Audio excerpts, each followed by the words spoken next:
성도님들에게 하나님의 은혜가 임하기를 축복합니다. 오늘 말씀에 나오는 모세는 우리가 잘 알고 있듯 기적의 사람, 능력의 사람이었습니다. 10가지 재앙을 일으켰으며 홍해를 갈랐고 목마른 광야에서 생수가 터지게 하였습니다. 만나와 메추라기도 내리게 하였죠. 신명기 34장 10절 말씀을 통해 성경에서 모세를 평가하기를 그 후에는 이스라엘에 모세와 같은 선지자가 일어나지 못하였고 하느님과 대면하여 알던 자라라고 말씀하고 있습니다. 이런 모세를 많은 신앙인들은 지금도 좋아하고 모세를 통해 배우며 모세와 같은 민족을 살리는 지도자가 되기를 꿈꾸기도 합니다. 하지만 이런 모세가 하나님의 부르심을 받은 직후 민족의 지도자이며 기적을 행한 능력남 모세가 아닌 다른 모습을 보여주기도 합니다. 하나님께서 모세를 부르셨지만 모세는 하나님께 거절을 합니다. 호렙산 타지 않는 떨기나무가 등장하는 출애굽기 3장부터 오늘 말씀까지 하나님께 5번 거절합니다. 그중 오늘 말씀 1절, 10절 그리고 13절에 이어서 3번이나 거절하고 있습니다. 하지만 하나님께서는 그때마다 모세를 혼내신 것이 아니라 기적을 통해 징표를 보여주시며 설득하십니다. 3번의 거절 가운데 보여주셨던 3가지 징표가 무엇입니까? 처음은 지팡이가 뱀으로 변하는 기적입니다. 오늘 우리에게 주신 말씀 2절 4절입니다. 하나님께서는 모세에게 확실한 믿음, 확실한 신념을 가지게 하기 위해서 아마 더 어마어마한 표적을 보여주실 수도 있었을 겁니다. 하나님께는 어려운 일이 없습니다. 이렇게 완강하게 거부하는 모세에게 어찌 그러냐 너는 잘 봐라 하시며 땅이 갈라지고 하늘이 움직이며 마른 하늘에 눈과 비와 우박이 한꺼번에 내리게 하시는 등 도저히 거부할 수 없고 애굽의 권력을 압도하는 능력을 하나님은 모세에게 보여주실 수도 있으셨을 텐데 하나님께서는 지팡이가 뱀으로 변하는 기적을 보여주셨습니다. 왜 하나님께서는 이런 완강한 모세에게 더 큰 기적이 아닌 어떻게 보면 눈속임으로 누군가가 할 수 있을 법한 지팡이가 뱀이 되는 기적이라고 하기엔 무언가 조금 부족한 듯 느껴지는 이런 표적을 보여주셨을까요? 거기에는 다 이유가 있습니다. 성서학자들에 의하면 뱀을 애굽 왕권의 상징물로 보고 있습니다. 이 당시 애굽 왕들이 쓰고 다녔던 그 왕관을 보면 정면에 이렇게 금 코브라가 이렇게 붙어 있거나 아니면 박제로 된 뱀을 실제로 붙이고 다녔다고 합니다. 즉 이 말은 모세가 뱀을 잡음으로 애굽 왕권을 잡는다는 뜻이 담겨져 있다는 겁니다. 그런데요, 여기서 재미있는 것은 하나님께서 모세에게 꼬리를 잡으라고 하셨다는 겁니다. 제가 시골에서 자랐습니다. 보기에는 별로 시골에서 자란 느낌이 없죠? 웃으시는 거 보니까 아닌데도 시골에서 자란 것처럼 생겼는데 그런 웃음이신 것 같기도 하고요. 네. 그래서 제가 좀 잘 아는데 중학교 1학년 때 뱀 한 마리가 산에서 내려온 겁니다. 그런데 저보다 더 산골 초등학교에서 다니던 친구가 읍내로 이제 중학교로 왔는데 이 친구가 그 뱀을 잡는 겁니다. 발로 뱀의 목을 밟고 손으로 뱀의 머리통을 잡아 들었습니다. 여기서 조금 애매한 게 뱀의 목이 어디서부터 어디까지인지, 뱀의 머리가 어디서부터 어디까지인지 어떻게 정확히 설명은 드릴 수가 없는데 분명히 있어요. 그렇죠? 분명히 알고 있습니다. 그런데 말로 설명하기가 조금 어려움은 있습니다. 그렇지만 아마 뱀을 잡아보지 못했어도 뱀을 알고 있는 분들은 뱀을 잡을 때 목을 잡아야 한다는 것은 모두 알고 계시는 상식일 것입니다. 왜냐하면 뱀의 꼬리를 잡으면 위험합니다. 뱀의 꼬리를 잡는 순간 뱀이 몸을 들어 우리를 물 수 있기 때문이죠. 하지만 여기에는 하나님의 큰 뜻이 담겨져 있습니다. 뱀의 꼬리를 잡으면 위험하다는 것을 모를 리 없는 모세가 하나님의 명령에 순종을 하는지 보시기 위함이었습니다. 모세는 그 말씀에 순종하고 뱀의 꼬리를 잡습니다. 그랬더니 그 순간 뱀이 지팡이로 변합니다. 하나님께서는 모세로 하여금 하나님의 말씀에 순종하면 애굽의 왕 바로를 이길 수 있다는, 너의 손으로 잡을 수 있다는 가르침을 주신 것이었습니다. 주님의 말씀에 순종하십시오. 내 힘으로 잡을 수 없던 것을 내 손에 잡히게 하십니다. 여기에 직분 맡은 분들이 많이 계실 겁니다. 그런데 직분 맡은 분들의 공통적인 특징이 하나 있습니다. 내년에 내가 이 일을 꼭 하겠습니다. 내년은 이것과 함께 다른 자리에서도 직분을 주시면 감당하고 잘 순종하겠습니다라고 하시는 분들은 거짓없습니다. 대부분 올해 맡았던 이 직분 올해 내려놨어야 됐는데 내년에 목사님 올해까지는 하고 내년에는 다른 걸 좀 하고 싶습니다. 올해까지만 하고 내려놓겠습니다 라고 하는 분들이 대다수입니다. 가족의 시간과 해야 할 일이 있어서 또는 같이 일하는 누군가와 갈등 등 그렇게 말하는 이유가 있으실 겁니다. 그런데 잘 기도해 보시기 바랍니다. 하나님은 잡으라 하십니다. 잡으면 물릴 것 같은데, 힘들 것 같은데 잡으라 하십니다. 잡았을 때 날 억누르는 문제들이 내 손에 들어오는 겁니다.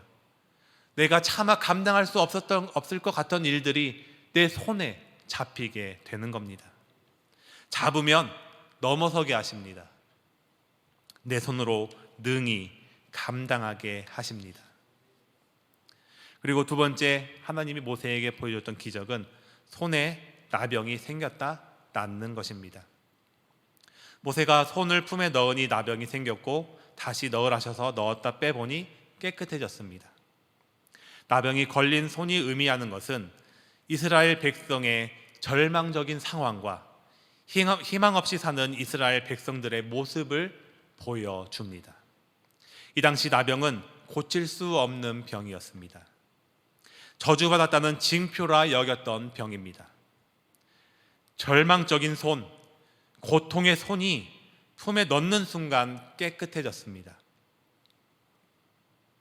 나병으로 인하여 절망적인 손, 절망적인 고통은 이런 이스라엘 백성들의 삶을 보여주는 것인데, 이것이 모세를 통하여 낫게 해주겠다, 해결해 주시겠다는 하나님의 가르침이 있는 겁니다. 너희들이 지금은 병에 걸려서 고통받고 있지만 나의 품, 하나님의 품에 들어오면 못 고칠 병, 해결되지 않을 고통이 없다는 겁니다. 주님 품 안에 들어오면 절망과 고통은 사라지고 기쁨이 넘친다는 겁니다. 주님의 품 안에 머무십시오.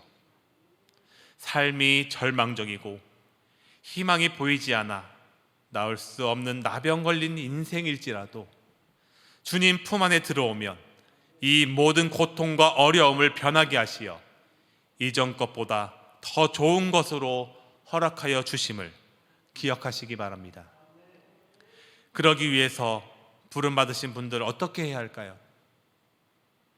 모세를 통하여 역사하신 것처럼 모세의 손에 이끌림 받은 백성들에게 나음을 약속하셨듯 세워진 그 자리가 하나님께서 나를 이끄신 곳이며 주님의 품 안에 있을 때 고통과 어려움이 변하게 된다는 것을 믿으시며 그 손에, 주님의 손에 이끌림 받아 은혜 누리시기 바랍니다.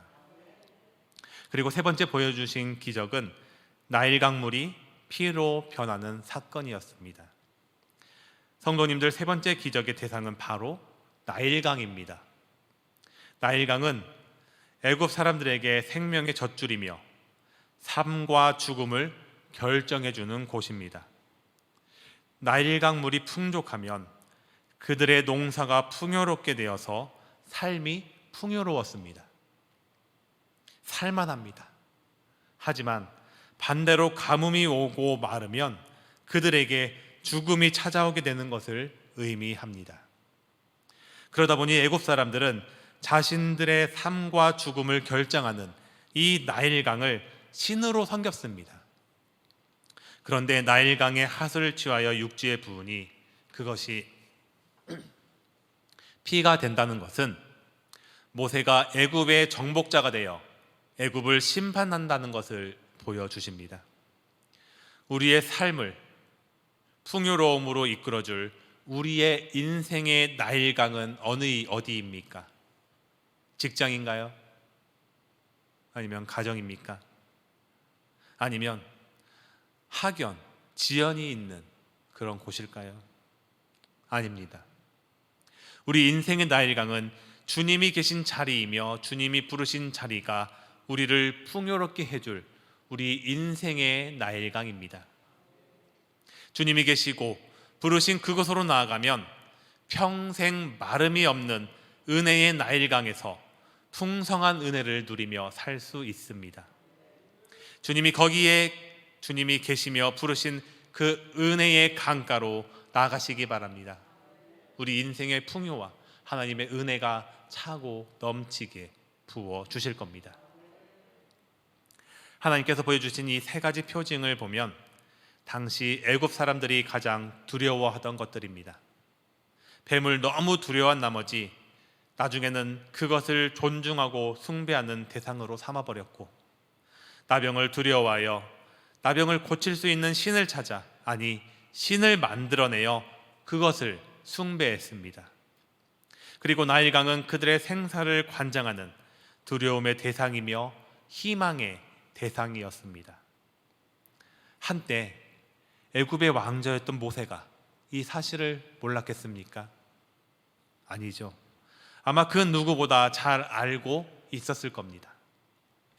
하나님께서는 이런 모세를 통하여 이 세 가지 기적을 통해서 사람들이 너를 믿게 될 것이다, 그리고 내가 너를 보냈다는 것을 알게 될 것이다, 그러니 핑계대지 말고 변명하지 말라는 겁니다. 하지만 이것을 보고도 모세는 그럼에도 불구하고 거절하고 있습니다. 보고도 거절하는 모세를 보고 답답하신 하나님께서 하신 말씀이 오늘 말씀 2절입니다. 내 손에 있는 것이 무엇이냐? 모세는 지팡이입니다 라고 대답합니다.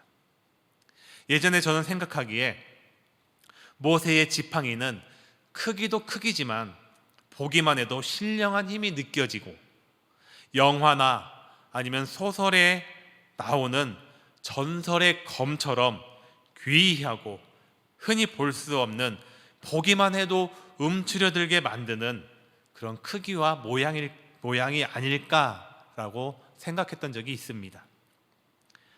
하지만 실제 모세의 지팡이는 그렇지 않습니다.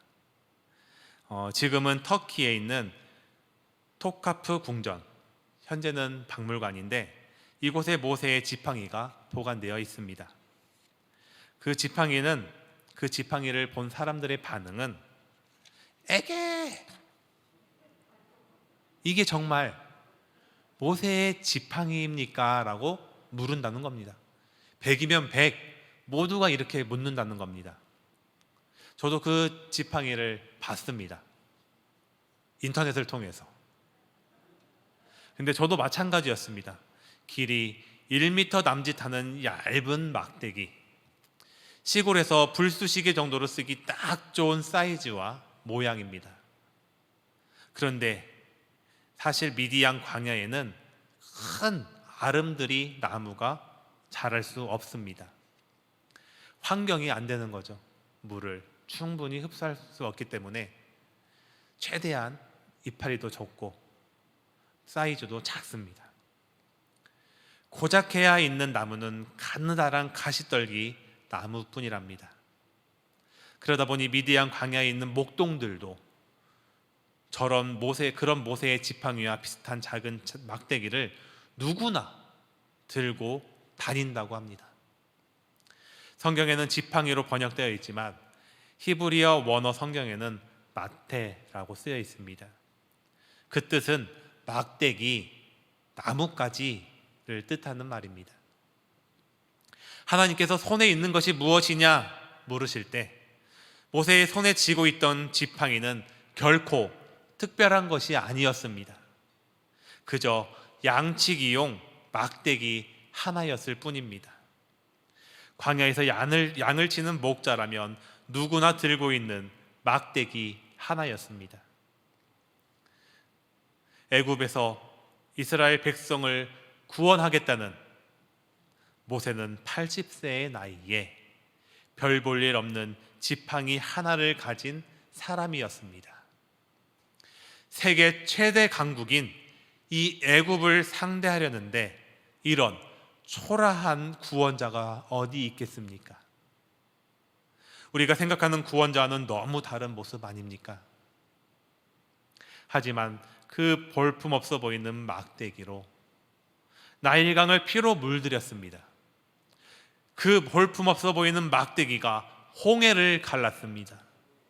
반석을 쳤을 때 목마름을 해결할 생수가 흘러 넘쳤습니다. 기도할 때 아말렉 정규 군인을 물리치고 무너뜨렸습니다. 어떻게 이런 일이 가능했을까요? 우리가 오늘 보진 않았지만 20절 말씀을 통해 알 수 있습니다. 모세가 그의 아내와 아들들을 낙에 태우고 애굽으로 돌아가는데 모세가 하나님의 지팡이를 손에 잡았더라. 지팡이는 특별한 지팡이가 아니었습니다. 예전부터 들고 있던 그 지팡이입니다. 하나님을 믿고 순종하였을 때 그 지팡이를 하나님의 지팡이로 삼아 주셨습니다. 그러자 그 흔한 지팡이가, 볼품없는 지팡이가 하나님의 능력이 일어난 겁니다. 사실 이 볼품없고 초라한 지팡이는 바로 모세 자신입니다. 미디안 광야의 빈털터리 80세의 늙은이 모세가 하나님께 붙들려 하나님의 지팡이가 되니 출애굽 구원의 역사가 일어나게 된 겁니다. 하나님께서 우리를 부르실 때 무언가 특별한 징표가 나타날 것이라고 생각합니다. 그래야 하나님께 순종할 수 있고 하나님께 쓰일 수 있다고 생각합니다. 그런 게 없기에 나는 아니라고, 나는 부족하다고 우리는 모세처럼 거부합니다. 하지만 하나님께서는 우리가 무엇을 가지고 있느냐, 무엇을 들고 있느냐를 보시고 따지시는 분이 아닙니다. 얼마나 많은 능력과 물질을 가지고 있느냐를 보시는 분도 아닙니다. 하나님께서는 누구의 손에 붙들려 있느냐를 보십니다. 우리도 모세처럼 마른 막대기같이 내세울 것 없는 볼품없는 인생일지라도 주님 손에 붙들리기만 하면 하나님께서 사용하여 주실 줄 믿습니다. 주님 손에 붙들린 구역장, 하나님 손에 붙들린 권찰, 하나님 손에 붙들린 교사, 지팡이는 주인의 손에 이끌림 당할 뿐입니다. 주인의 필요를 위해 어디에든 사용되는 겁니다.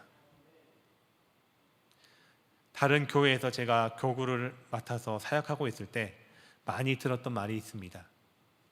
목사님, 저를 왜 여기에 넣으셨어요? 저는 능력 없습니다. 저 못해요. 계획한 게 있어서 바빠요. 그러니까 빼주세요. 바꿔주세요. 옮겨주세요.